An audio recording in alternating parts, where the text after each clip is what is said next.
يا رب أسألك التقى في كل حال.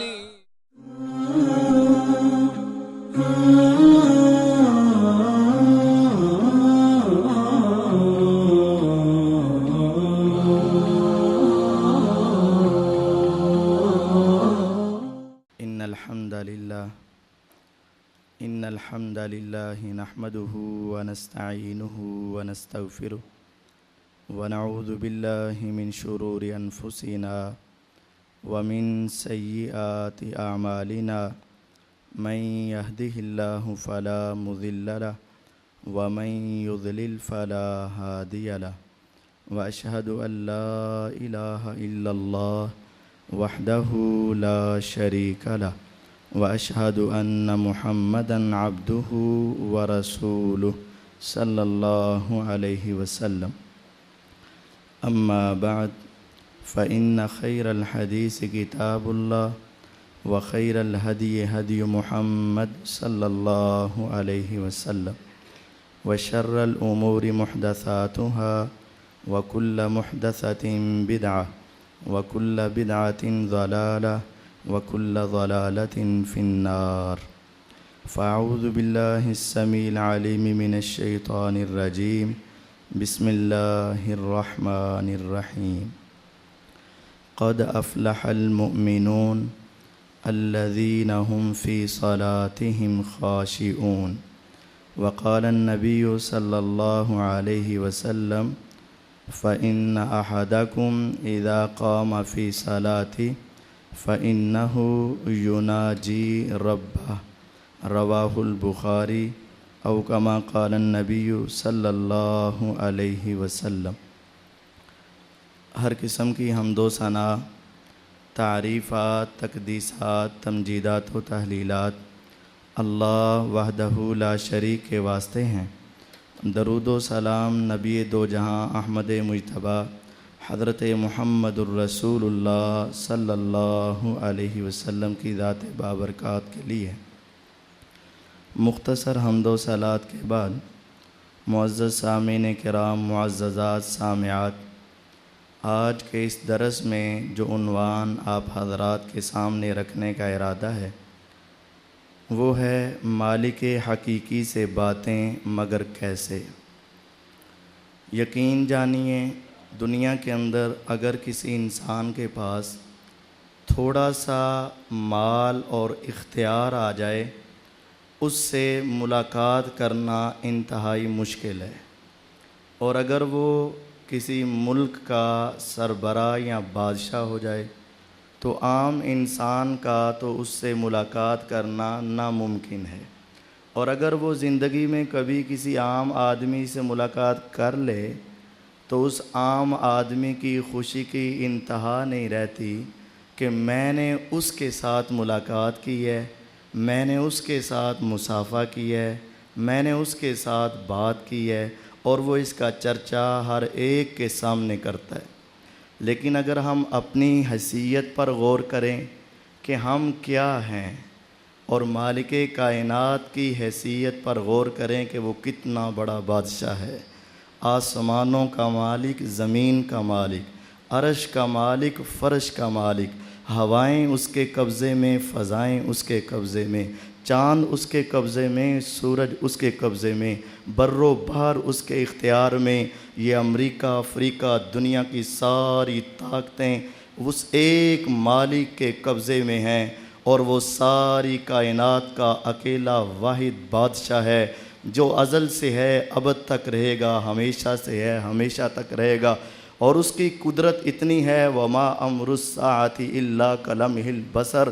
اگر وہ قیامت لانا چاہے تو آنکھ جھپکنے سے پہلے یہ بڑے بلند و بالا پہاڑوں کو ریت کے ذرات میں بدل کے رکھ دے، اور ساتوں آسمانوں کو دھنکی ہوئی ہوا کے ساتھ بدل کے رکھ دے، ساری زمین کو پھاڑ کے رکھ دے، سمندروں دریاؤں میں آگ لگا کر رکھ دے، اور اس کی قدرت اتنی اور طاقت اتنی ہے کہ یہ سب کچھ کرنے کے لیے اس کو آنکھ جھپکنے کے بل بھی وقت نہیں لگے گا. اتنا بڑا بادشاہ، لیکن وہ ہم جیسے حقیر بندوں کو اپنے ساتھ بات کرنے کا شرف بخشتا ہے، اور وہ کہتا ہے کہ تم جیسے بھی ہو میرے ساتھ بات کر سکتے ہو۔ اور وہ بات کیسے ہے؟ فَإِنَّ أَحَدَكُمْ إِذَا قَامَ فِي صَلَاتِهِ، جب تم میں سے کوئی ایک امیر ہو، غریب ہو، اعلیٰ ہو، ادنیٰ ہو، بڑا ہو، چھوٹا ہو، دنیا کے کسی خطے کا رہنے والا کوئی انسان، مرد، عورتیں، بچے، بوڑھے، جوان، کوئی ایک بھی جب نماز کے لیے کھڑا ہوتا ہے فَإِنَّهُ يُنَاجِي رَبَّهُ، تو حقیقت میں وہ اپنے پروردگار کے ساتھ باتیں کرنا شروع کر دیتا ہے۔ یہ کتنا بڑا اللہ کا انعام ہے کہ مومن جب نماز پڑھتا ہے تو اللہ کے ساتھ باتیں کرتا ہے۔ تو اب اتنے بڑے بادشاہ کے سامنے کھڑے ہونے کے اور اس کے ساتھ بات کرنے کے کچھ آداب ہیں جو میرے اللہ نے خود سمجھائے اور بتائے ہیں۔ اگر ان آداب کے مطابق اس سے کلام کریں گے وہ ہماری ایک ایک ادا کو دیکھے گا اور ایک ایک صدا کو سنے گا اور شرف قبولیت بخش دے گا۔ اور اگر ہم اپنی مرضی سے اتنے بڑے بادشاہ کے سامنے اکڑ کر کھڑے ہو کر بات کرنا چاہیں گے اپنی منمانی اور اپنے طریقے کے ساتھ، تو وہ اللہ تمہارے ساتھ کلام نہیں کرے گا، وہ بات نہیں کرے گا جب تک اس کے طریقے کے مطابق، اس کے رولز کے مطابق اس کے ساتھ ہم کلام نہ ہوا جائے۔ قرآن مجید فرقان حمید سورۃ البقرہ میرے اللہ فرماتے ہیں فَإِنْ خِفْتُمْ فَرِجَالًا أَوْ رُكْبَانًا فَإِذَا أَمِنْتُمْ فَاذْكُرُوا اللَّهَ كَمَا عَلَّمَكُمْ مَا لَمْ تَكُونُوا تَعْلَمُونَ، اگر دشمن کا خوف ہو، دشمن تمہارے سر پر چڑھا ہو اور سامنے سے گولیاں کی بچھار ہو، تیروں کی بچھار ہو، تو پھر جیسے چاہو تم نماز پڑھو، بھاگتے ہوئے، دوڑتے ہوئے، چلتے ہوئے، پھرتے ہوئے، جس طرف تمہارا چہرہ ہو، جیسے ممکن ہو نماز پڑھو۔ فَإِذَا أَمِنْتُمْ، لیکن جب حالت امن کی آ جائے، تیرا گھر ہو، تیری مسجد ہو، تیرا علاقہ ہو، صف بندی ہو، فَاذْكُرُوا اللَّهَ كَمَا عَلَّمَكُمْ، پھر اللہ کو اس طرح یاد کرنا جس طرح اللہ نے تمہیں سکھایا ہے۔ وہ اس کی رحمت ہے، وہ اس کا کرم ہے کہ وہ جنگ کے دوران تیری ہر طرح کی ملاقات کو قبول کرتا ہے، لیکن جب حالت امن ہوگی تو پھر مرضی اس اللہ کی چلے گی۔ یہی وجہ ہے کہ روزے کا حکم آیا، جبریل علیہ السلام آئے، بتا کر چلے گئے۔ زکوٰۃ کا حکم آیا، وہی آئی، بتا کر چلے گئے۔ حج کا حکم آیا، وہی آئی، بتا کر چلے گئے۔ باقی سارے احکامات آئے، جبریل آئے، بتا کر چلے گئے۔ لیکن جب باری آئی اللہ سے ملاقات کرنے کی، اللہ سے بات کرنے کی، اللہ کے ساتھ ہم کلام ہونے کی، صرف اتنا نہیں ہوا کہ جبریل علیہ السلام آئے اور بتا کر چلے گئے۔ نہیں، اٹھاؤ صحیح بخاری، محمد الرسول اللہ صلی اللہ علیہ وسلم بیت اللہ کے سین میں فجر کا وقت، ظہر کا وقت، عصر کا وقت، مغرب کا وقت، عشاء کا وقت، 5 وقت ایک دن میں جبریل علیہ السلام نازل ہوئے، 5 نمازوں کے وقت، اور آ کر بتایا اے محمد صلی اللہ علیہ وسلم اللہ سے ملاقات کرنی ہے، اللہ سے بات کرنی ہے، وقت یہ ہیں اور نماز ایسے پڑھنی ہے۔ 5 نمازیں جبریل علیہ السلام نے محمد الرسول اللہ صلی اللہ علیہ وسلم کو پڑھائیں اور پڑھنے کا طریقہ بتایا، وقت سمجھایا، واپس چلے گئے۔ اگلا دن آیا، پھر 5 نمازیں جبریل علیہ السلام آسمان سے اترے، زمین پر آئے، محمد الرسول اللہ صلی اللہ علیہ وسلم کے ساتھ کھڑے ہوئے، فجر، ظہر، عصر، مغرب، عشاء دوبارہ 5 پڑھائیں، وقت بتایا، طریقہ سمجھایا، اور کہا ہے محمد صلی اللہ علیہ وسلم آج کے بعد آپ نے اور آپ کی امت نے اس طریقے سے اس وقت میں اللہ کے سامنے کھڑے ہو کر اللہ سے باتیں کرنی۔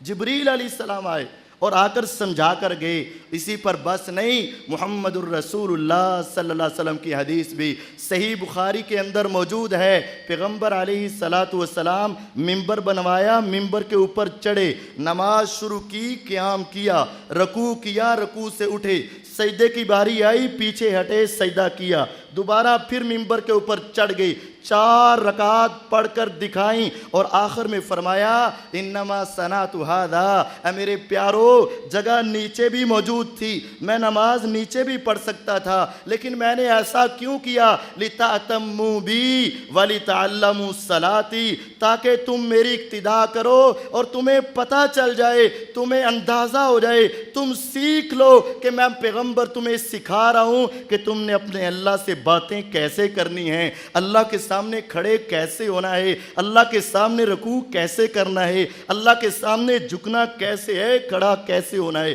نبی علیہ السلام نے پڑھ کر دکھائی اور اس کے بعد فرمایا صلو کما رأیتمونی اصلی، اب اللہ کے ساتھ باتیں کرنی ہیں تو نماز اس طرح پڑھنا جیسے مجھے پڑھتے دیکھا ہے، ایسے پڑھو گے قبول ہے، نہیں پڑھو گے مردود ہے۔ حدیث صحیح بخاری میں حدیث کا نمبر 756، پیغمبر علیہ السلام مسجد میں موجود، ابو ہریرہ رضی اللہ تعالیٰ عنہ موجود، دوسرے صحابہ مسجد میں موجود، ایک آنے والے آئے، وضو کر کر آئے، مسجد نبوی میں پہنچے، آ کر نماز پڑھی، قیام کیا، رکوع کیا، سجدہ کیا، تشہد کیا، سلام پھیرا، آپ کے پاس پہنچے، آپ کو سلام پیش کیا، آپ نے جواب دیا اور آپ نے کیا کہا؟ ارجع فصلی فإنک لم تصلی، جا کر واپس نماز پڑھ، تو نے نماز پڑھی نہیں، تو نے نماز پڑھی نہیں۔ آپ نے یہ نہیں کہا کہ تو نے صحیح نہیں پڑھی، آپ نے کہا تو نے پڑھی نہیں، حالانکہ اس نے قیام کیا، رکوع کیا، سجدہ کیا، تشہد کیا، سلام پھیرا،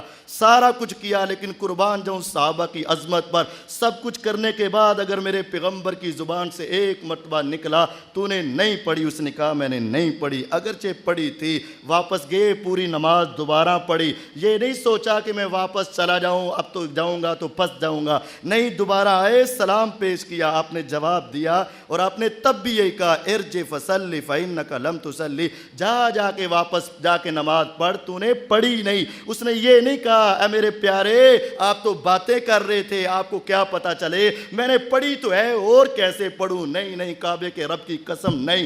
صحابہ کا ایمان اتنا ایک، پڑھ کے بھی آئیں تو آپ کہے نہیں، کہتے نہیں، جو کہا سچ کہا، جو بولے سچ بولے۔ نبی علیہ السلام نے تیسری مرتبہ کہا، تیسری مرتبہ جا کے نماز پڑھی، تیسری مرتبہ آئے، آپ کو سلام پیش کیا، آپ نے پھر یہی جملہ دہرایا ارجع فصلی فإنک لم تصلی، آ کر کہنے لگے آقا جو آتی تھی وہ پڑھ دیے، جو نہیں آتی آپ سکھا دے۔ آپ نے اس کو 3 مرتبہ واپس بھیج کر امت کو سمجھا دیا میرا نمازی ہو، میرا صحابی ہو، نیت خالص ہو، مسجد نبوی ہو، 1 نہیں 2 نہیں 3 مرتبہ بھی پڑھ لے، اگر میرا طریقہ نہیں تو اللہ کے ہاں یوں سمجھو جیسے ہوتی نہیں۔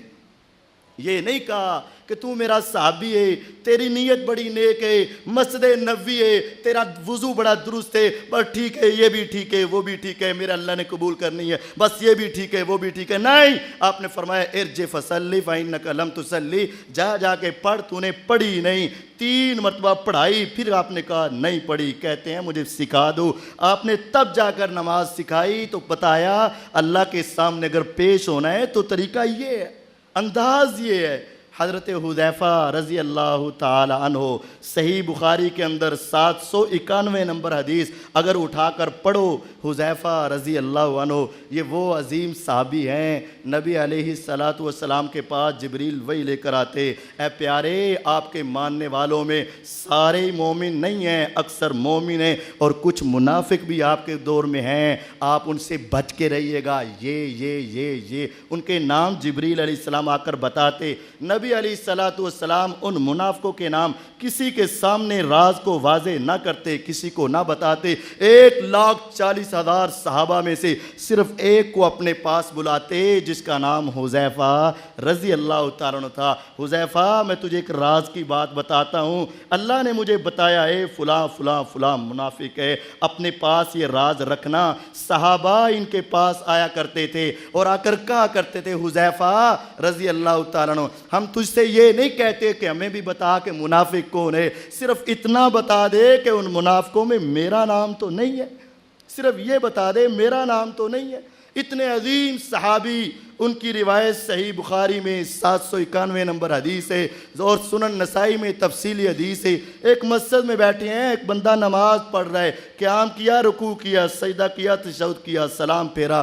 آپ نے فرمایا منذ کم تصلی، اے میرے بھائی بتا کب سے اس طرح کی نماز پڑھ رہا ہے؟ کہنے لگا چچا میں آج کل کا نمازی نہیں، میں صرف نماز رمضان کا نمازی نہیں، منذ 40 سنہ میری زندگی گزر چکی، میری زندگی کی 40 بہاریں گزر چکی، میں مسجد میں قیام رکوع سجدے کرتا رہا، 40 سال کا نمازی۔ فرمایا سن لے ما صلیت واحدہ، اگر اسی طرح کی نماز ہے تو میں صحابی تجھے دعوے سے کہتا ہوں تیری 40 سال کے اندر ایک نماز بھی اللہ کے ہاں قبول نہیں ہوئی۔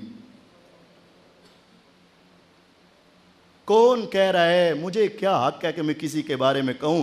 بات یہ ہے کہ میرے اللہ نے جو سکھایا ہے، میرے نبی علیہ السلام نے جو بتایا ہے، جو جبریل علیہ السلام نے بتایا ہے کہ میرے اللہ سے تعلق جوڑنا ہے، میرے اللہ سے کلام کرنا ہے، میرے اللہ سے باتیں کرنی ہے، میرے اللہ سے ملاقات کرنی ہے، تو طریقہ یہ ہوگا تو اللہ کلام کرے گا۔ اسی حدیث کے آگے آپ نے فرمایا تو نے ایک بھی نہیں پڑھی، وَلَوْ مُتَّ عَلَىٰ غَيْرِ فِطْرَةِ محمد صلی اللہ علیہ وسلم، اے میرے پیارے اگر تجھے اسی طرح موت آ جاتی تو اسلام کی حالت میں تجھے موت نہ آتی بلکہ کسی اور دین اور مذہب کے اوپر تجھے موت آتی۔ یعنی اس کو اسلام کے اوپر ہی موت نہیں کہا۔ یہ کس نے کہا ہے؟ حذیفہ رضی اللہ تعالیٰ۔ اس وجہ سے لازم ہے کہ ہماری اللہ سے ملاقات اس طریقے سے ہو جس طرح میرے اللہ چاہتے ہیں، جس طرح محمد الرسول اللہ صلی اللہ علیہ وسلم بتاتے ہیں۔ اب کیا ہے؟ سب سے پہلے ملاقات سے پہلے جس طرح ہم کسی کی ملاقات کرنا چاہتے ہیں پہلے وضو کرتے ہیں، پہلے غسل کرتے ہیں، نہاتے ہیں، لباس کا خیال کرتے ہیں۔ اللہ کی ملاقات کے لیے بھی یہ باتیں سب سے پہلے باوضو ہونا ضروری ہے۔ اگر وضو ہے تو نماز ہے، وضو نہیں تو نماز نہیں۔ لیکن وضو بھی اپنی مرضی کا نہیں، باپ دادے کا نہیں، مامی نانی کا نہیں اور امی ابو کا نہیں، بلکہ وضو وہ جو محمد الرسول اللہ صلی اللہ علیہ وسلم نے بتایا ہے۔ وضو شروع کرنے لگو تو بسم اللہ کہو، ہاتھ دو، منہ میں پانی ڈالو، کلی کرو، ناک میں پانی ڈالو، پورے چہرے کو دھوو، اپنے بازوؤں کو دھوو، سر کا صحیح مسا کرو، کان کے اندر یہ پورے جو اللہ نے رستے بنائے ہیں ہر ایک کے اندر انگلی کو گھماؤ۔ ہمارے یہاں پکڑ کے چھوڑ دیا جاتا ہے، نہیں نہیں نہیں، کان کے اندر پوری انگلی کو گھماؤ اور انگوٹھے سے پیچھے سے لے کر یہ سارے کان کا مسا کرو، پاؤں دھوو۔ اور اگر اس طرح کا وضو ہوا، صحیح بخاری مسلم کی روایت، نبی علیہ السلام نے فرمایا من توضا نحو وضوئی ھذا، جس نے میرے جیسا وضو کیا غفر لہ ما تقدم من ذنبی، وضو کرنے کے بعد صرف 2 رکعتیں نفل پڑھ لے، دھیان توجہ سے پڑھ لے، اللہ سے صحیح کلام کر لے، اللہ سے صحیح باتیں کر لے، غفر لہ ما تقدم من ذنبی، میں گارنٹی سے کہتا ہوں اللہ زندگی کے سارے گناہوں کو معاف کر کے رکھ دے گا۔ شرط یہ ہے وضو میرا ہو، طریقہ میرا ہو۔ جو ہمارے یہاں یہ طریقہ چلتا ہے نا گردن کے اوپر اس طرح، کعبے کے رب کی قسم ہے میرے نبی علیہ السلام کا یہ وضو نہیں ہے۔ جو ہمارے یہاں یہ کام چلتا ہے یہ نبی علیہ السلام کا وضو نہیں ہے۔ یہ باپ دادا کا تو ہو سکتا ہے، میرے پیغمبر علیہ السلام کا وضو یہ نہیں ہے، یہ طریقہ آپ علیہ السلام کا نہیں ہے۔ اس کے بعد نماز کے لیے آؤ، نماز کے لیے آتے ہو، فرمایا اپنے ہاتھوں کو اس طرح شکنجہ نہ ڈالو بلکہ تمہارے اوپر اطمینان اور سکون ہو، اور اپنے ذہنوں میں ایک بات ڈال لو کہ تم اتنے بڑے بادشاہ کے سامنے جا رہے ہو، جس طرح تمہاری کسی بڑے جج کے سامنے پیشی ہو، دل ڈر رہا ہوتا ہے، چہرے کے اوپر اس کے اثرات ہوتے ہیں۔ علی المرتضیٰ رضی اللہ تعالیٰ عنہ اپنے گھر سے نکلے، مسجد کی طرف جا رہے، رنگ پھک کے چہرے اڑا ہوا ہے، اترا ہوا چہرہ۔ کسی نے پوچھا اے امیر المومنین علی رضی اللہ عنہ، کیا کوئی صدمہ پہنچا، کیا مسلمانوں کو شکست ہو گئی، کسی محاذ کے اوپر دکھ آئے یا مصیبت آئی؟ فرمایا کچھ بھی نہیں ہوا۔ امیر المومنین پھر آپ پریشان کیوں ہیں؟ فرمایا تجھے پتہ نہیں میں کتنے بڑے بادشاہ کی عدالت میں پیشی کے لیے جا رہا ہوں، اور اس کے سامنے کھڑا ہونا ہے، جب اس کا تصور میرے اندر آتا ہے تو میرا دل کانپنا شروع ہو جاتا ہے۔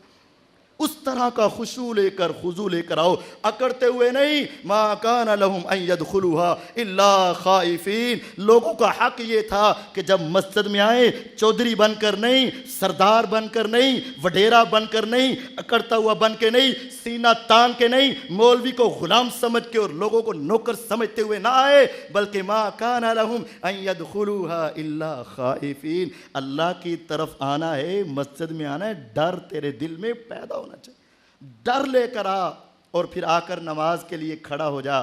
اب صف بندی کی ضرورت ہے، سد الخلل۔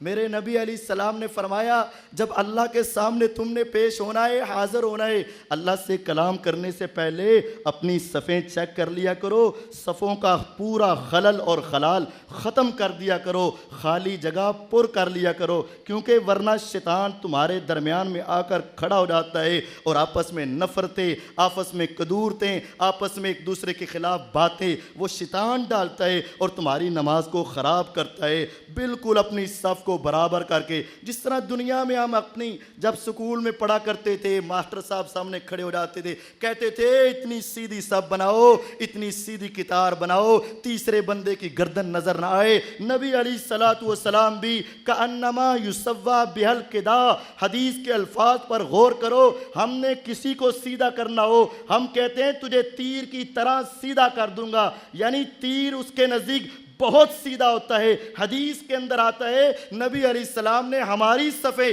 اس طرح سیدھی کر دی کہ اگر تیر کو سیدھا کرنا ہوتا تو ہماری صفوں کے ساتھ کھڑا کر کے سیدھا کر لیتے، ہم تیر کی طرح کسی کو سیدھا کرتے ہیں۔ صحابہ فرماتے ہیں کأنما یسویٰ بہ القدا، ہماری صف اتنی سیدھی ہوتی کہ ہماری صف کے ساتھ تیر کو سیدھا کر لیا جاتا، بالکل ساتھ ساتھ مل کر۔ کان احدنا یلزق منکبہ بمنکب صاحبہ وقدمہ بقدمہ، ہم میں سے ہر ایک اپنا کندھا اپنے ساتھی کے کندھے کے برابر کرتا، نہ آگے نہ اکڑ کے پیچھے، بالکل برابر، پاؤں بھی پیچھے سے برابر، خلل پر کر کے ہم کھڑے ہوتے۔ تو اس وقت اللہ کا تصور ان تعبد اللہ کأنک تراہ فإن لم تکن تراہ فإنہ یراک، یہ تصور پیدا کر گویا کہ تو سامنے اللہ کو دیکھ رہا ہے۔ اگر یہ نہیں آتا تو یہ تو کم از کم کرنا پڑے گا کہ وہ عرشوں کا مالک، فرشوں کا مالک، زمین کا مالک، آسمان کا مالک، سارے جہان کا مالک تجھے دیکھ رہا ہے۔ ابو دیکھے تیری نماز درست ہو جائے، قاری صاحب دیکھے تیری نماز آستہ ہو جائے، مولوی صاحب دیکھے تیری نماز میں فرق پڑ جائے، لیکن آسمانوں کا رب دیکھے اور تیری نماز کے اندر خارش ہی ختم نہ ہو، تیرا ہاتھ دائیں بائیں اوپر نیچے گھومتا رہے، تیری آنکھیں دائیں بائیں دیکھتی رہے، یہ تیری کیسی نماز ہے؟ ایاک والالتفات فی الصلاۃ فإن الالتفات فی الصلاۃ ہلاکہ۔ نبی علیہ السلام نے فرمایا اللہ کے سامنے آنا ہے، نظریں جھکا لو، سجدے کی جگہ پر رکھ لو، ٹکا لو، دائیں بائیں آگے پیچھے نہ کرو، کیونکہ آگے پیچھے دیکھنا ہلاکت اور بربادی ہے۔ نبی علیہ السلام فرماتے ہیں لا یزال اللہ عز وجل مقبلا علی العبد، جب بندہ اللہ اکبر کہتا ہے میرے اللہ اس کی طرف متوجہ ہوتے ہیں، اور جب تک اس کی نگاہ سجدے کی جگہ پر رہتی ہے میرے اللہ پوری توجہ سے اس کی نماز سنتے ہیں، اور جب یہ دائیں بائیں دیکھتا ہے تو میرے اللہ بھی اپنا چہرہ موڑ لیتے ہیں۔ نماز پڑھنی ہے تو اس طرح کی پڑھو۔ نذیر حسین محدث دہلوی رحمت اللہ علیہ ہندوستان کے بہت بڑے عالم تھے، جتنے علماء ہندوستان میں پیدا ہوئے اور جنہوں نے حدیثیں پڑھی ان کے بعد سب ان کے شاگرد ہیں، لیکن ان کے پاس ایک عجیب شاگرد آیا، عبداللہ اس کا نام ہے، غزنہ کا رہنے والا ہے، عبداللہ غزنوی کے نام سے مشہور ہے۔ جب یہ پڑھ کر جانے لگے تو استاد کہتے ہیں عبداللہ حدیث ہم سے پڑھ گیا اور نماز ہمیں پڑھنی سکھا گیا۔ نماز تو سب کو پڑھنی آتی ہے لیکن خشوع و خضوع عبداللہ کا دیکھنے والا تھا۔ ظہر کی نماز پڑھائی، پیچھے لوگ صفیں بنا کر بیٹھے کھڑے ہیں، جب سلام پھیرا کچھ لوگ رہ گئے، باقی سارے بھاگ گئے۔ جب دائیں بائیں دیکھا زمین گیلی نظر آ رہی ہے، حیران ہو کر پوچھا باران شد واللہ عبداللہ را خبر نہ شد۔ آ کر کہتے ہیں بارش ہوئی ہے؟ سب حیران ہو کر دیکھنے لگے۔ عبداللہ تمہیں پتہ نہیں چلا؟ کہتے ہیں کعبے کے رب کی قسم، مصلی پر بیٹھ کر اس مالک کی قسم اٹھا کے کہتا ہوں واللہ عبداللہ را خبر نہ شد، اللہ کی قسم عبداللہ کو تو نماز میں پتہ ہی نہیں چلا کہ بارش بھی ہو رہی۔ کیوں نہیں پتہ چلا؟ کبھی کبھی تم بھی کسی بات کے اندر اتنا کھپ جاتے ہو، تمہارے سامنے سے گزرے تمہیں پتہ نہیں چلتا، تمہیں آوازیں دے تمہیں سنائی نہیں دیتی، کان تو تیرے ابھی بھی ہیں، آنکھیں تیری اس وقت بھی کھلی تھی، تم کہتے ہو مجھے پتہ نہیں چلا۔ کیوں؟ میں کسی سوچ کے اندر لگا تھا۔ جب تیری نماز اللہ کے ساتھ اس طرح کلام کرتے ہوئے گزرے جیسے میں اللہ کو دیکھ رہا ہوں، اللہ مجھے دیکھ رہا ہے، میں اللہ سے بات کر رہا ہوں، اللہ میرے ساتھ باتیں کر رہا ہے، پھر دنیا کی خبر نہیں ہوگی۔ اور اگر آپ اپنی روٹین کی نماز فٹافٹ اپنی نماز بس گنتی پوری کرے، سلام سے پہلے آپ کی نگاہ گھڑی کے اوپر جائے، 5 منٹ ہوئے یا 6 منٹ، 4 منٹ میں 10 رکعتیں پڑھیں گے تو میرے اللہ سے آپ کلام کیا کریں گے؟ وہ نماز تمہیں بے حیائی برائی سے کیا روکے گی؟ وہ نماز تمہیں فائدہ کیا دے گی جب پتہ ہی نہ ہو کہ میں اللہ سے کیا کہہ رہا ہوں، اللہ مجھے کیا کہہ رہا ہے؟ نہیں، اپنا دھیان توجہ پوری نماز میں لاؤ اور اللہ اکبر کہہ کر اپنے ہاتھ اپنے سینے پر باندھ لو۔ صحیح بخاری کے اندر حدیث نمبر 740 سہل بن سعد رضی اللہ تعالیٰ عنہ فرماتے ہیں میں نے اللہ کے نبی صلی اللہ علیہ وسلم کے زمانے میں دیکھا کان الناس یؤمرون ان یضع الرجل یدہ الیمنی علی ذراعہ الیسری فی الصلاۃ۔ میں نے دیکھا نبی علیہ السلام نے طریقہ یہ سمجھایا، جب نماز شروع کرنے لگو اپنے ہاتھوں کو اپنے کندھے یا اپنے کان کے برابر لے آؤ۔ کان کو لگانا یہ کسی حدیث سے ثابت نہیں ہے، اور ویسے بھی کان کو لگانے سے آپ کے ہاتھ سیدھے قبلہ رخ نہیں ہو سکتے، ایسے ہوں گے۔ جب آپ نے نماز شروع کرنی ہے اس کا آغاز افتتاح یہ ہے، اپنے ہاتھ سیدھے کرو، کندھے کے برابر لے کر آؤ یا کان کے برابر لے کر آؤ، اور اپنے سیدھے ہاتھ قبلہ رخ رکھ کے اپنے سینے پر باندھ لو، اپنے ہاتھوں کو ہتھ کڑی لگا لو، اللہ کے سامنے کہو اے اللہ پہلے میں ہینڈز اپ ہوا تھا، رفع الیدین ہاتھوں کو اٹھانا، انگلش میں ہینڈز اپ ہیں، اللہ میں تیرے سامنے اپنی بے بسی کا اظہار کر رہا ہوں، میں امیر ہوں غریب ہوں، بچہ ہوں بوڑھا ہوں جوان ہوں، بادشاہ ہوں یا رعایا ہوں، میں تجھے کہتا ہوں اللہ اکبر، میں چھوٹا تو سب سے بڑا، اب تیرے سامنے ہاتھ باندھ کے کھڑا ہو جاتا ہوں، اب تو جو کہنا چاہتا ہے کہہ لے، لیکن چند گزارشات میری بھی ہیں۔ دنیا میں کسی بڑے بادشاہ کے سامنے جاتے ہو ہاتھ ذرا نیچے کر کے نظریں جھکا کر کھڑے ہو جاتے ہو، جب بادشاہوں کے بادشاہ اس مالک کے سامنے تم نے کھڑا ہونا ہے تو اپنے ہاتھوں کو اس طرح باندھ لو۔ صحیح بخاری 756 نمبر حدیث، نبی علیہ السلام کا فرمان، پیغمبر علیہ السلام کا طریقہ، صحیح ابن خزیمہ نبی علیہ السلام کا طریقہ، اپنے سینے پر ہاتھ باندھ کے اب کہنا شروع کر دے، اللہ کی تعریفیں شروع کر دے، سبحانک اللہم وبحمدک وتبارک اسمک وتعالی جدک ولا الہ غیرک۔ اس کے بعد پڑھا کر سورۃ الفاتحہ۔ صحیح بخاری کے اندر حدیث موجود ہے، نبی علیہ السلام کا یہ طریقہ صحیح مسلم کے اندر موجود ہے، پیغمبر علیہ السلام کا طریقہ، آپ کا یہ فرمان عالی شان ہے اور آپ کا یہ حکم ہے۔ نبی علیہ السلام فرماتے ہیں، حدیث نمبر 740 ہے، پیغمبر علیہ السلام نے فرمایا لا صلاۃ لمن لم یقرأ بفاتحۃ الکتاب، جو بندہ نماز میں کھڑا ہو اور فاتحہ نہ پڑھے اس کی نماز اللہ کے ہاں مردود ہے، قبول نہیں ہے۔ صحیح بخاری کے بعد صحیح مسلم میں ابو ہریرہ رضی اللہ تعالیٰ یہ روایت بیان کرتے ہیں، پوچھنے والوں نے پوچھا انا نکون وراء الامام، ہم امام کے پیچھے کھڑے ہوں تب کیا کرے؟ فرمایا سنو تب بھی پڑھا کرو، آہستہ آہستہ پڑھا کرو، کیونکہ میں نے پیغمبر علیہ السلام سے سنا ہے، نبی علیہ السلام نے فرمایا اللہ تعالیٰ کہتے ہیں، حدیث قدسی ہے، یہ تو اللہ سے کلام ہے، اللہ سے بات ہے، یہاں ہی تو مزے کی انتہا ہے۔ نبی علیہ السلام فرماتے ہیں جب بندہ کہتا ہے نا الحمدللہ رب العالمین، جب یہ جملہ بولتا ہے نا اے اللہ میں مانتا ہوں ساری تعریفیں تیری ہیں، تو تمام جہانوں کا پالنے والا ہے۔ اوپر سے اللہ فرماتے ہیں، حدیث صحیح مسلم کے اندر موجود ہے، اللہ تعالیٰ کہتے ہیں حمیدنی عبدی، میرے بندے تو نے تو میری تعریفیں کر دی۔ پھر یہ کہتا ہے الرحمن الرحیم، آسمان سے جواب آتا ہے اسنا علی عبدی، میرے بندے تو نے تو ثنا کی انتہا کر دی، تو نے مجھے رحمان اور رحیم مان لیا۔ پھر بندہ کہتا ہے مالک یوم الدین، آسمان سے اعلان ہوتا ہے مجدنی عبدی، میرے بندے نے میری شانیں بیان کر دیں۔ پھر بندہ کہتا ہے ایاک نعبد و ایاک نستعین، اللہ تجھے پتہ ہے میری عبادت بھی تیرے لیے، میری دعا و پکار بھی تیرے لیے۔ میرے اللہ آگے سے جواب دیتے ہیں ھذا بینی و بین عبدی، یہ میرا اور میرے بندے کا آپس کا تعلق ہے۔ پھر کہتا ہے اللہ کہتے ہیں مانگ، کیا مانگنا چاہتا ہے؟ تعریفیں کی، ثنا کی، بزرگی بیان کی، اپنا تعلق رابطہ مجھے بتایا کہ میں تیری عبادت کرنے والا، میں تجھ سے دعائیں مانگنے والا، میں تجھ سے مدد مانگنے والا۔ اب مانگ بھی کیا چاہتا ہے؟ تو نے میرا دروازہ کھٹکھٹایا اللہ اکبر کہہ کے، میری تعریفیں کر کے تو نے بہت کچھ کر دیا، اب مانگ کیا مانگتا ہے؟ بندہ کہتا ہے اہدنا الصراط المستقیم، اللہ اس جگہ پہ مجھے مال و دولت کی ضرورت نہیں، روپے پیسے کی ضرورت نہیں، گھر بار کی ضرورت نہیں، بلکہ یہاں میں تجھ سے مانگنا چاہتا ہوں تو سب سے قیمتی متاع، اے اللہ مجھے سیدھے رستے پر چلا دے، صراط الذین انعمت علیہم غیر المغضوب علیہم ولا الضالین۔ جب بندہ یہ کہتا ہے آسمان سے اعلان ہوتا ہے ھذا لعبدی ولعبدی ما سأل، فرشتوں یہ میرے بندے کو دے دو اور میرا بندہ اور جو کچھ بھی مانگے گا اس کو عطا کر دو۔ یہ اللہ کی اور بندے کی بات ہے۔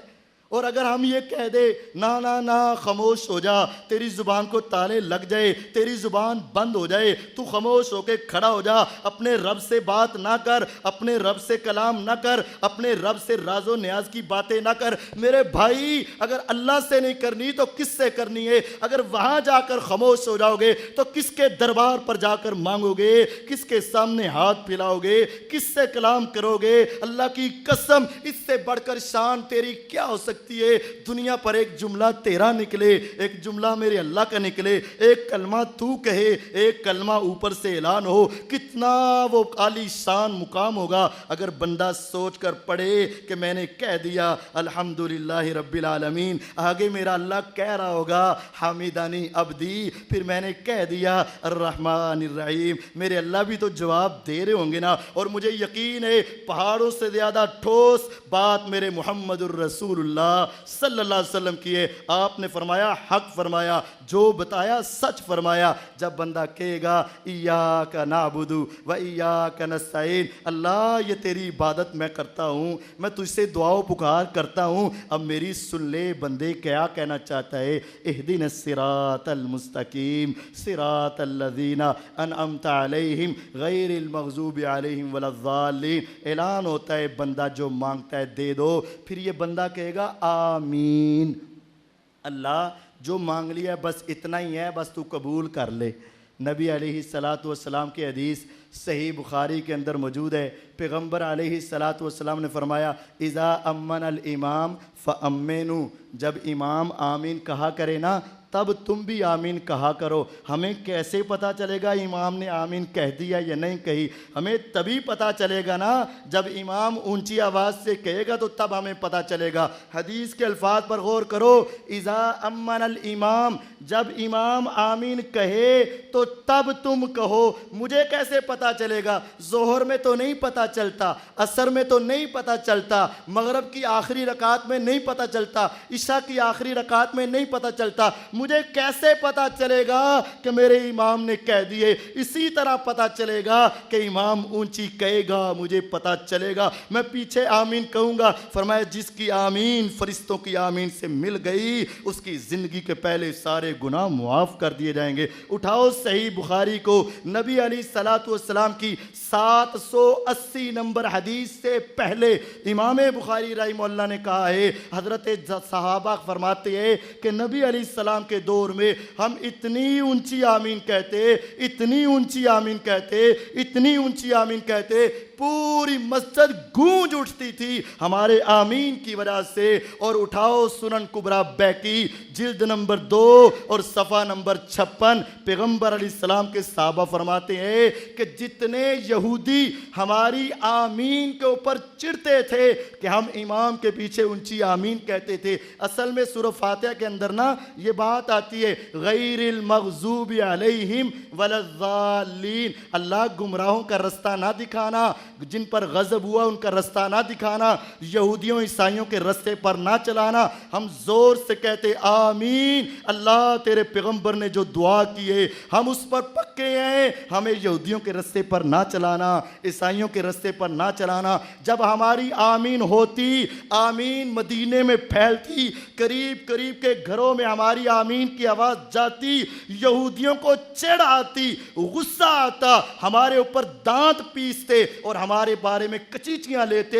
یہ صحیح بخاری کے اندر روایت ہے، سنن کبریٰ بیہقی میں روایت ہے۔ میرے بھائی اور میرے دوست، اگر تم اپنی زبان میں اپنے اندر ہی اندر آمین کہہ لو، نہ کسی یہودی کو سنے گی، نہ کسی عیسائی کو سنے گی، نہ کسی مسلمان کو سنے گی، اسے غصہ کیوں آئے گا، چڑ کیوں آئے گی، پریشان کیوں ہوگا، دندیاں کیوں کاٹے گا، چہرے کے اوپر سلوٹ کیوں ڈالے گا؟ اسی وقت ڈالے گا جب تم نماز کے اندر ان کا نام دبے لفظوں میں لے کر آگے سے کہو گے آمین، اللہ میں تیرے ساتھ یہ وعدہ کرتا ہوں مجھے یہودیوں کے رستے پر نہ چلانا، عیسائیوں کے رستے پر نہ چلانا۔ اس کے بعد آمین کہنا یہ میرے پیغمبر علیہ السلام کی سنت اور طریقہ ہے، اور صحابہ اتنی اونچی آمین کہتے، صحیح بخاری 780 سے پہلے صحابہ اتنی اونچی آمین کہتے پوری مسجد گونج اٹھتی۔ سنن کبریٰ بیہقی جلد 2 صفحہ 56، اتنی اونچی کہتے کہ لوگ یہودی آمین سن کے کڑتے اور چڑھتے تھے۔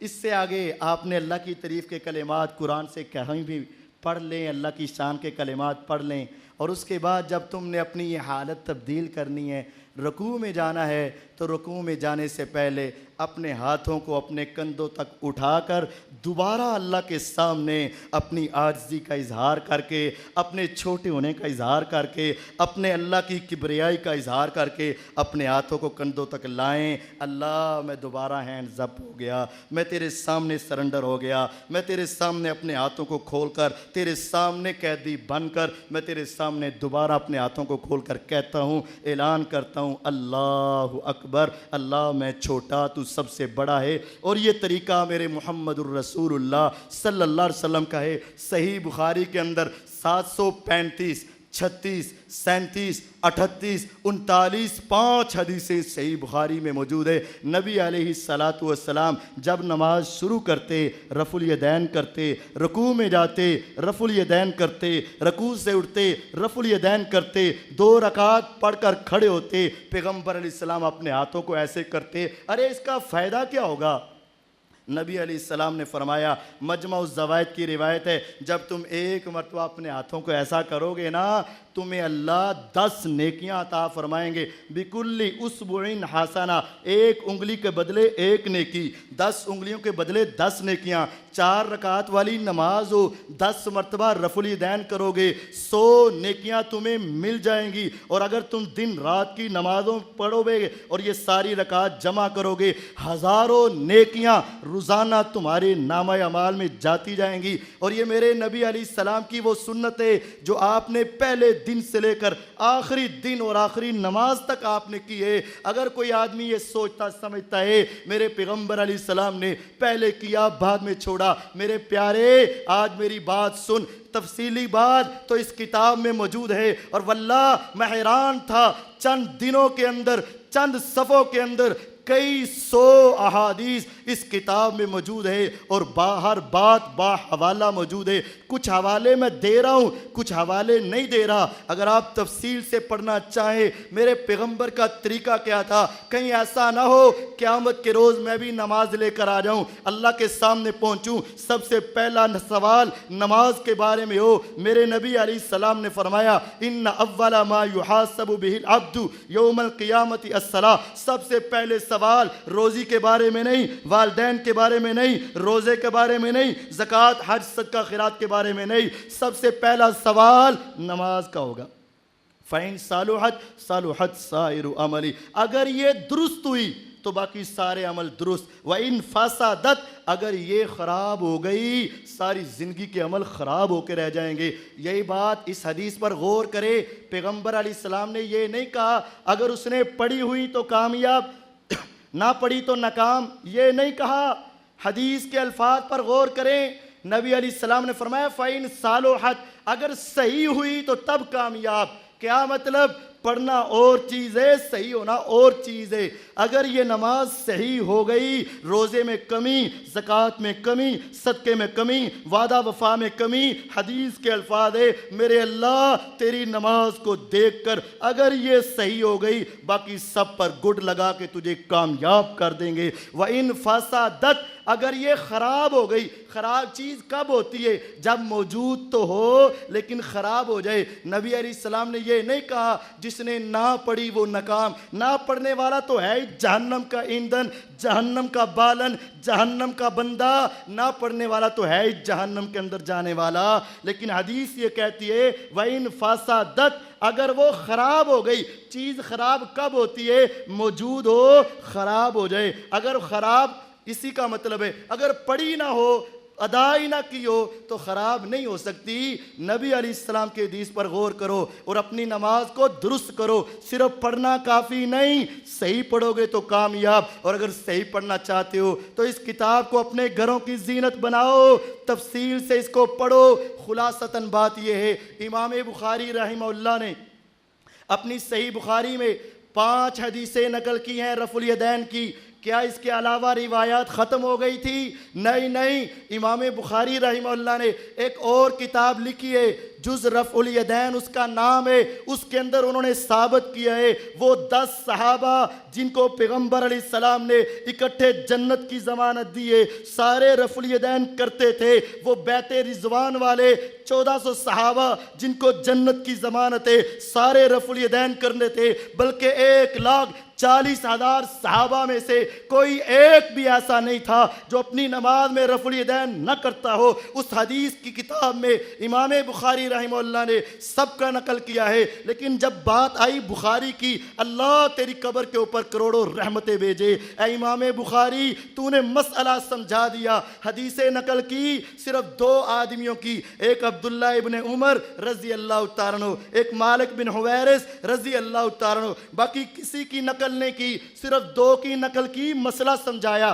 کیونکہ عبداللہ ابن عمر رضی اللہ تعالیٰ عنہ یہ وہ صحابی ہیں جو پہلی نماز سے رسول اللہ صلی اللہ علیہ وسلم کے ساتھ نمازیں پڑھتے آئے اور کبھی مدینے سے باہر نہیں نکلے۔ اور مالک بن حویرث رضی اللہ تعالیٰ عنہ وہ صحابی ہے جو 9 ہجری میں مسلمان ہوئے۔ سمجھایا یہ کہ جاؤ جا کر دیکھ لو، کائنات کے باسیوں سمجھ لو، نبی علیہ السلام کی پہلی نماز آپ کے ساتھ پڑھنے والا عبداللہ بھی یہ گواہی دیتا ہے کہ میں نے ساری زندگی محمد الرسول اللہ صلی اللہ علیہ وسلم کو رفع الیدین کے ساتھ نماز پڑھتے دیکھا۔ اور زندگی کے آخری ایام میں مسلمان ہونے والے مالک بن حویرث رضی اللہ تعالیٰ عنہ بھی گواہی دیتے ہیں میں نے آخری ایام میں بھی پیغمبر علیہ السلام کو اسی طرح نماز پڑھتے دیکھا۔ بلکہ عبداللہ ابن عمر رضی اللہ تعالیٰ مدینے میں رہے، مالک باہر چلے گئے۔ سمجھایا یہ مدینے کے رہنے والے بھی رفع الیدین کرتے تھے، مدینے سے باہر جانے والے بھی رفع الیدین کرتے تھے۔ اگر ابھی بھی بات سمجھ نہیں آئی، تیرے دل میں خیال ہے یہ تو 9 ہجری کو مسلمان ہوا، شاید میرے پیغمبر نے 10 ہجری کو کرنا چھوڑ دیا ہو، تو آؤ تمہیں میں سمجھاتا ہوں۔ پیغمبر علیہ السلام کی زندگی کی سب سے آخری نماز جو آپ نے مسجد میں ادا کی ہے، کس کے ساتھ کھڑے ہو کر ادا کی ہے؟ جانتے ہو کس کے ساتھ؟ زندگی کی آخری نماز کس کے ساتھ کھڑے ہو کر پڑھی ہے؟ وہ ایک ہستی ہے، سیدنا ابو بکر صدیق رضی اللہ تعالی۔ نبی علیہ السلام بیمار ہوئے، پیغمبر علیہ السلام نے اپنی مصلی امامت پر کھڑا کیا ابو بکر صدیق رضی اللہ عنہ کو، نمازیں پڑھاتے رہے۔ ایک دن طبیعت کے اندر نشاط آیا، طبیعت درست ہوئی۔ صحیح بخاری کے اندر روایت موجود ہے کتاب المرضى کے اندر، نبی علیہ السلام کی طبیعت بہتر ہوئی۔ حضرت علی رضی اللہ عنہ نے سہارا دیا، حضرت عباس رضی اللہ عنہ نے سہارا دیا، 2 بندوں نے سہارا دیا، پاؤں لڑ کھڑا رہے ہیں، زمین کے اوپر لکیریں کھینچ رہے ہیں، آپ اسی طرح مسجد میں آئے، ابو بکر صدیق رضی اللہ عنہ پیچھے ہٹنے لگے، آپ نے اشارہ کیا ابو بکر میری زندگی میں میرے مصلی پر ٹھہر جا، کیونکہ میرے بعد بھی تو ہی میرے مصلی کا وارث اور متولی ہے۔ آپ نے ان کو کھڑا کیا اور آپ ان کے پاس بیٹھ گئے۔ ابو بکر رضی اللہ تعالیٰ عنہ کھڑے رہے، نبی علیہ السلام بیٹھے رہے۔ اب نبی علیہ السلام بیمار تھے، آہستہ آہستہ تکبیرات کہتے، آپ کی آواز سنتے ابو بکر رضی اللہ عنہ، اور ابو بکر اونچی آواز سے پچھلوں کو سکھاتے۔ صحیح بخاری میں روایت ہے، ابو بکر رضی اللہ عنہ کے امام نبی علیہ السلام تھے اور سارے لوگوں کے امام ابو بکر رضی اللہ عنہ تھے۔ اس طرح زندگی کی آخری نماز جس نے آپ کے ساتھ کھڑے ہو کر پڑھی ہے اس کا نام ہے ابو بکر صدیق رضی اللہ عنہ۔ اب ہم ان سے فیصلہ کروا لیتے ہیں، اے میرے پیارے ابو بکر رضی اللہ عنہ، آپ نے زندگی کے آخر میں میرے پیغمبر علیہ السلام کی نماز کیسی دیکھی؟ اٹھاؤ امام بہقی رحمہ اللہ کی سنن کبریٰ البہقی، ابو بکر احمد بن حسین البہقی رحمہ اللہ 10 جلدوں میں حدیث کی کتاب لکھی، سنن کبریٰ البہقی۔ اس حدیث کی کتاب کا جلد نمبر 2 اور صفحہ نمبر 73 صفحے کے اوپر حضرت ابو عبداللہ السلمی، ابو اسماعیل محمد بن اسماعیل کہتے ہیں، میں نے نماز پڑھی ابو النعمان کے پیچھے، وہ نماز کے وقت قیام کے وقت رکوع کرتا ہے، قیام کے وقت رفع الیدین کرتا ہے، رکوع کے وقت رفع الیدین کرتا ہے، رکوع سے اٹھ کر رفع الیدین کرتا ہے۔ میں نے پوچھ لیا، اے ابو النعمان تو نے یہ طریقہ کس سے سیکھا ہے؟ کہتے ہیں صلیت خلف حماد بن زید، میں نے اسی طرح نماز اپنے استاد حماد بن زید کے پیچھے پڑھی تھی۔ میں نے ان سے پوچھا تھا، اے میرے استاد آپ بتائیں کہ آپ نے یہ طریقہ کس سے سیکھا ہے؟ حماد بن زید کہتے صلیت خلف ایوب السختیانی، میں نے اسی طرح کی نماز اپنے استاد ایوب سختیانی کے پیچھے پڑھی تھی۔ وہ نماز کے شروع میں رفع الیدین کرتے، رکوع جاتے رفع الیدین کرتے، رکوع سے اٹھتے اپنے ہاتھوں کو اٹھاتے۔ میں نے اپنے استاد ایوب سختیانی سے پوچھا تھا، اے میرے استاد محترم آپ رفع الیدین کیوں کرتے ہیں؟ وہ کہتے ہیں صلیت خلف عطا ابن ابی رباح، اے مجھ سے پوچھنے والے میں نے عطا بن ابی رباح مدینے کے سب سے بڑے تابعی کے پیچھے میں نے نماز پڑھی تھی، جس کے بارے میں امام ابو حنیفہ رحمہ اللہ نے کہا تھا ما رأیت احدا اعلم من عطا ابن ابی رباح، میری نگاہوں نے بڑے بڑے دیکھے لیکن میری نگاہ کے اندر عطا سے بڑھ کر دنیا میں کوئی عالم نہیں تھا۔ کہتے میں نے اسی عطا کے پیچھے نماز پڑھی، وہ نماز شروع کرتے وقت رفع الیدین کرتے تھے، رکوع جاتے وقت رفع الیدین کرتے تھے، رکوع سے اٹھتے وقت رفع الیدین کرتے تھے۔ میں نے کہا عطا تو نے یہ طریقہ کہاں سے سیکھا؟ کہتے ہیں صلیت خلف عبداللہ ابن الزبیر، میں نے صحابی رسول عبداللہ ابن زبیر رضی اللہ عنہ کے پیچھے نماز پڑھی، وہ بھی نماز کے شروع میں رکوع جاتے ہوئے رکوع سے اٹھتے ہوئے رفع الیدین کرتے تھے۔ میں نے پوچھا اے عبداللہ تو نے یہ رفع الیدین کہاں سے لی؟ کہتے ہیں صلیت خلف ابی بکر صدیق رضی اللہ تعالیٰ عنہ، میں نے یہ نماز کا طریقہ خلیفہ اول ابو بکر صدیق رضی اللہ عنہ سے سیکھا ہے۔ میں نے پوچھا اے ابو بکر صدیق رضی اللہ تعالیٰ عنہ آپ نے یہ طریقہ کہاں سے سیکھا؟ کہا صلیت خلف رسول اللہ صلی اللہ علیہ وسلم، کعبے کے رب کی قسم ہے میں ابو بکر نے پیغمبر علیہ السلام کے پیچھے نماز پڑھی۔ میرے نبی نے اپنی زندگی کی آخری نماز میں بھی قیام کے وقت، رکوع کے وقت، رکوع سے اٹھتے وقت رفع الیدین کیا ہے۔ اب بھائیو سنو، اگر میرے نبی علیہ السلام نے آخری زندگی میں چھوڑ دیا ہوتا ابو بکر رضی اللہ عنہ کبھی نہ کرتے، ابو بکر نہ کرتے، عبداللہ ابن زبیر نہ کرتے، عبداللہ ابن زبیر نہ کرتے،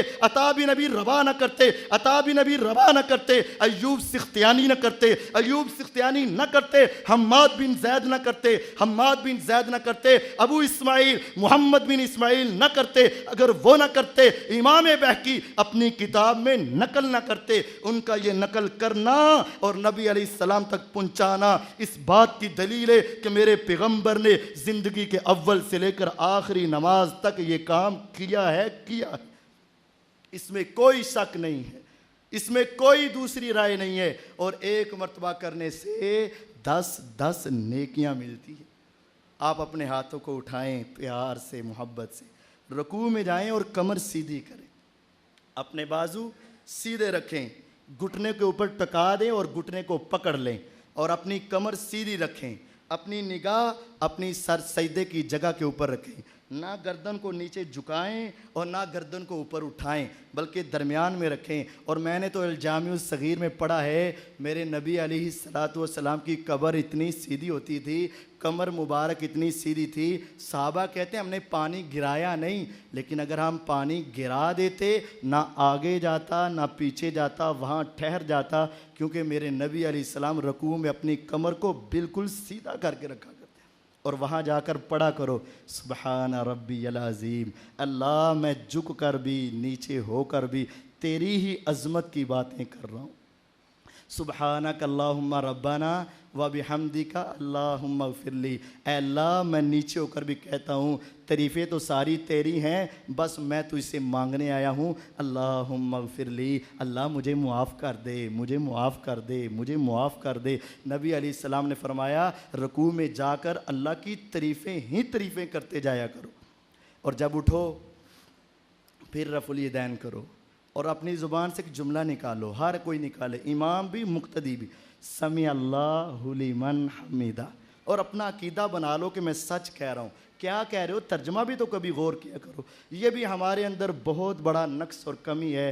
دنیا کے اندر میں کسی سے بات کروں، وہ میرے ساتھ بات کرے، وہ 2 لفظ انگلش کے بول دے، مجھے سمجھ نہ آئے، میں تھوڑا سا کھسیا جاتا ہوں اور واپس آ کر اپنے بھائی سے پوچھتا ہوں اس کا مطلب کیا ہے، دوست سے پوچھتا ہوں وہ کیا کہہ رہا تھا، اپنے باپ سے پوچھتا ہوں ابو اس نے وہ جملہ بولا تھا اس کا مطلب کیا تھا۔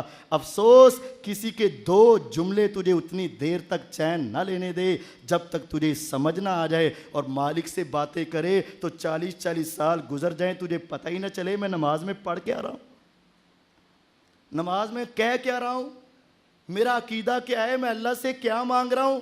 میرے بھائیوں نماز کا ترجمہ یاد کرو، اور اس کتاب میں پوری نماز بات ترجمہ آخر میں موجود ہے، نماز کا ترجمہ یاد کرو اور عقیدہ تیرا ٹھیک ہو جائے گا۔ سمیع اللہ لمن حمیدہ، ہر ایک کہتا ہے سن لی اللہ نے اس بندے کی بات جس نے رکوع میں آہستہ آہستہ اللہ کی تعریف کی۔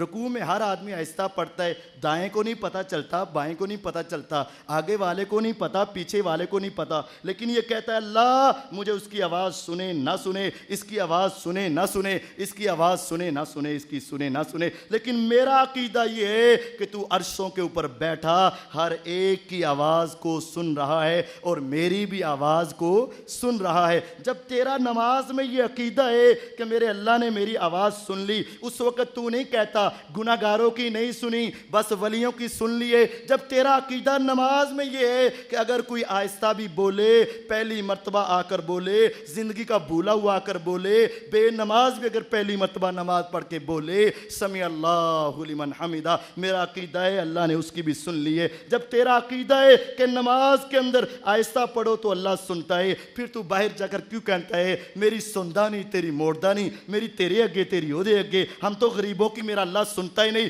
جھوٹ ہے، دنیا کا بہت بڑا جھوٹ ہے، اور اللہ پر الزام ہے کہ میرا اللہ سنتا نہیں۔ کیوں نہیں سنتا؟ نماز تو دیکھ، تو خود ہی کہہ رہا ہے سمیع اللہ لمن حمیدہ، میں مانتا ہوں کہ اللہ نے ہر ایک تعریف کرنے والے کی آواز کو سن لیا ہے، میں مانتا ہوں۔ اگر نماز میں سچ کہتے ہو تو بعد میں جھوٹ نہ بولو، یا پھر کہہ دو کہ نماز میں جھوٹ بولتا ہوں، نہیں نماز جھوٹی نہیں، نماز سچی ہے، تیرا وہ جملہ غلط ہے۔ اس کے بعد کھڑے ہو جاؤ، اللہ کے سامنے تعریف کرو، ربنا ولک الحمد حمدن کثیرن طیبا مبارکن فی۔ اس کے بعد سر سجدے میں رکھنا ہے، رات جاتے وقت اپنے ہاتھ پہلے زمین پر رکھنے ہیں، گھٹنے بعد میں رکھنے ہیں۔ سنن ابو داود کے اندر یہ حدیث موجود ہے، جب سجدے میں پہنچو تو 7 اعضاء زمین پر لگنے ضروری ہیں، دونوں پاؤں، دونوں گھٹنے، دونوں ہاتھ، 6 یہ ہو گئے، اور پیشانی اور ناک، یہ 7 چیزیں زمین پر لگیں گی تو سجدہ ہے، ورنہ سجدہ نہیں۔ پیچھے سے اپنی ایڑیاں ملاؤ، اپنے پیر ملاؤ اور پاؤں کے اوپر وزن دو، اس طرح کہ انگلیاں ذرا آگے کی طرف چلی جائیں۔ اپنے بازو کو اپنے اس پہلو کے ساتھ نہیں لگانا، ذرا کھول کے رکھو، زمین پر نہیں لگانا، ذرا اٹھا کر رکھو، لیکن نمازی کا خیال کرو۔ بعض بھائی تو اپنے ساتھ چمیٹ لیتے ہیں، اور بعض کہتے ہیں میں کھول کے رکھوں گا چاہے ساتھ والا کتنا ہی تنگ کیوں نہ ہو۔ فرمایا خیارکم الینکم مناکب فی الصلاۃ، میرے پیارو تم میں سب سے بہتر وہ ہے جو نماز میں اپنے آپ کو نرم کر لے. جگہ تھوڑی ہے، نرم کر لو، لیکن کوشش کرو اپنی کوک کے ساتھ بھی نہ لگاؤ، اپنی ران کے ساتھ بھی نہ لگاؤ، زمین کے ساتھ بھی نہ لگاؤ. مرد عورتوں کا سجدہ ایک ہی ہے. پیچھے سے ذرا اٹھ جاؤ اور اپنے بازو زمین پر بچھانے سے گریز کرو، ساتھ لگانے سے گریز کرو، اور اپنے ہاتھ اپنے کندھوں کے برابر یا اپنے چہرے کے دائیں بائیں رکھ لو، اپنے کانوں کے برابر رکھ لو. اس طرح سجدہ کرو. سجدہ کر کے دوبارہ اٹھو اور دوسرے سجدے سے پہلے بیٹھے رہو. حضرت کہ اللہ کے نبی صلی اللہ علیہ وسلم اتنی دیر تک بیٹھے رہتے، بس اوقات پچھلے آدمی کو یہ شبہ ہوتا قد ناسیہ، کہیں آپ بھول کر تشہد میں تو نہیں بیٹھ گئے. صحیح بخاری 780 نمبر حدیث کے اندر یہ بات موجود ہے. 2 سجدوں کے درمیان آپ اتنا بیٹھتے کہ پچھلے والوں کو بسا اوقات شک پڑ جاتا شاید آپ بھول گئے. اتنا آپ آرام سے بیٹھتے، پھر دوسرا سجدہ اسی طرح کرتے، پھر تشہد میں بیٹھتے. اگر پہلی اور دوسری رکعت ہے یا آپ کی پہلی رکعت میں آپ تشہد بیٹھے ہیں، وتر ہے 1 یا 2 رکعت ہیں، تو آپ اپنے ایک پاؤں پر بیٹھ جائیں اور ایک پاؤں کھڑا کر لیں. ایک پاؤں پر بیٹھ جائیں، ایک پاؤں کھڑا کر لیں. اور اگر آپ کی آخری رکعت ہے تو ایک پاؤں آگے نکال لیں اور ایک پاؤں کھڑا کر لیں اور اپنی سیرین زمین پر رکھ لیں، جس کو تورک کہا جاتا ہے. اس طریقے سے آپ تشہد میں بیٹھیں. یہ دائیں کوہنی اپنے ران کے اوپر لگا لیں اور بائیں کوہنی کو ذرا اکڑا کر سیدھا کر لیں، اور اپنے ہاتھ کو 3 طرح سے آپ رکھ سکتے ہیں. سب سے آسان طریقہ 2 انگلیاں اکٹھی کر کے اس 2 کا دائرہ بنا کر اپنی انگلی کو حرکت دینا شروع کر دیں. یا دوسرا طریقہ ساری انگلیاں بند کر کے اس طرح حرکت دینا شروع کر دیں. یا تیسرا طریقہ 3 انگلیاں بند کریں اور یہ انگوٹھا یہ اس انگلی کے کونے پر لے جائیں. اس طرح اپنی انگلی کو حرکت دیں. انگلی کو آہستہ آہستہ حرکت پورے تشہد میں دینا ہے. میرے کچھ دوست اشہد ان لا الہ الا اللہ پر کھڑی کرتے ہیں اور کلمے کے بعد بند کر لیتے ہیں. یہ طریقہ میرے نبی علیہ السلام سے ثابت نہیں، بلکہ صحیح بخاری میں حدیث، بلکہ ابو داود میں حدیث ہے، نبی علیہ الصلاۃ والسلام اپنی انگلی کے ساتھ دعا کرتے. جس طرح زبان ہلتی ہے دعا کرتی ہے، اسی طرح انگلی ہلتی دعا کرتی. ابو داود میں روایت ہے، فرمایا لہیہ اشد علی الشیطان من الحدید، ظاہر میں تم آہستہ آہستہ انگلی ہلا رہے ہو، یہ تیری انگلی شیطان کو سریے سے زیادہ لگتی ہے، لوہے کی سلاخ سے زیادہ اس کو لگ رہی ہے. اپنی انگلی کو آہستہ آہستہ سارے تشہد میں ہلائیں. باقی ساری نماز میں تیری نگاہ سجدے کی جگہ پر رہے اور تشہد کے اندر نگاہ انگلی کو اوپر رہے، اور اپنے تشہد کو اطمینان کے ساتھ پڑھنے کے بعد دائیں اور بائیں سلام پھیر کر اللہ کی ملاقات ختم کریں. سلام پھیرتے وقت آپ اپنا چہرہ پورا موڑیں، اپنے کندھے کو دیکھنے کی ضرورت نہیں ہے. نبی علیہ السلام سلام پھیرتے تو پچھلے صحابہ آپ کے رخ زیبا کا دیدار کرتے، ادھر پھیرتے تو آپ کے رخ زیبا کا دیدار کرتے. اور یہ اسی وقت ممکن ہے جب آپ پورا چہرہ پھیریں گے. اگر آپ اپنا کندھا دیکھیں گے تو پیچھے یہ آپ کے رخسار نظر نہیں آئیں گے. اور میرے کچھ دوست ایک سلام پھیرنے کے بعد درمیان میں اس طرح کٹ بناتے ہیں، پھر سلام پھیرتے ہیں. یہ کوئی طریقہ نبی علیہ السلام سے ثابت نہیں ہے. سلام پھیرے دائیں، سلام پھیرے بائیں، اور اپنی نماز کا اختتام کر کے بلند آواز سے کہیں اللہ اکبر، استغفر اللہ، استغفر اللہ، استغفر اللہ. اللہ میں شروع میں بھی تیری تکبیر کا نعرہ لگا رہا تھا، آخر میں بھی کہہ رہا ہوں اللہ اکبر. اگر نماز میں کوئی کمی کوتاہی ہو جائے یقیناً ہوتی ہے، استغفر اللہ، استغفر اللہ، استغفر اللہ. اگر تیری ملاقات میں تیری بات میں کوئی کمی ہو گئی میں تجھ سے معافی مانگتا ہوں. یہ کلمات کہہ کے آگے اذکار شروع کر دیں. اللہ تعالیٰ مجھے اور آپ کو سمجھنے کی توفیق عطا فرمائے. اور یہ بات آپ کو دوبارہ دہرا دیتا ہوں کہ یہ کتاب یقیناً ہر گھر کی زینت فائدہ مند رہے گی. تمام ساتھی اس کتاب کو ضرور خریدیں اور اس کتاب کو ضرور لے کر جائیں. اللہ تعالیٰ ہم سب کا حامی و ناصر ہو اور ہم سب کو معاف